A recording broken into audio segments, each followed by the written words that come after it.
Hello friends, আজকে তোমাদের সাথে শেয়ার করব নতুন একটা টিপস শাখা পরিষ্কার করার।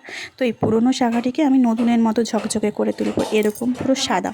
তো তার জন্য লাগবে এখানে চুন ভেজানো জল, আধটা লেবু আর 1 চামচ সার্ফের গুঁড়ো। তো প্রথমে আমরা দিয়ে দেব চুন জলের ওপর লেবুর রস, ভালো করে নিংড়ে লেবুর রসটাকে দিয়ে দেব।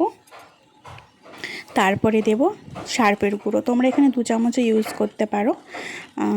আর একটু বেকিং সোডা দিলেও দিতে পারো, কিন্তু ঘরে বেকিং সোডা না থাকার দরুন আমি শুধু লেবু আর সার্ফও আর চুনের জল দিয়েই করে নিলাম। এবং ভালো করে ব্রাশ দিয়ে ঘুরিয়ে ভালো করে মিক্স করে নিয়ে দেখো আমি আবার শাখার উপর এটাকে ভালোভাবে লাগিয়ে নেব 2 হাতে, এবং 10 থেকে 15 মিনিট ওয়েট করার পর ভালো করে ঘষে ঘষে তুলে নিতে হবে। আমার শাখাটা যেহেতু দেখতে পাচ্ছ প্রচুর পরিমাণে খাঁজ রয়েছে, তাই অনেকক্ষণ টাইম লেগেছিলো আমাকে ঘষে তুলতে। এবং ঘষে তোলার পর ভালোভাবে জল দিয়ে ধুয়ে নিলেই একদম নতুন শাখার মতো সাদা ধপধপে শাখা একদম তৈরি।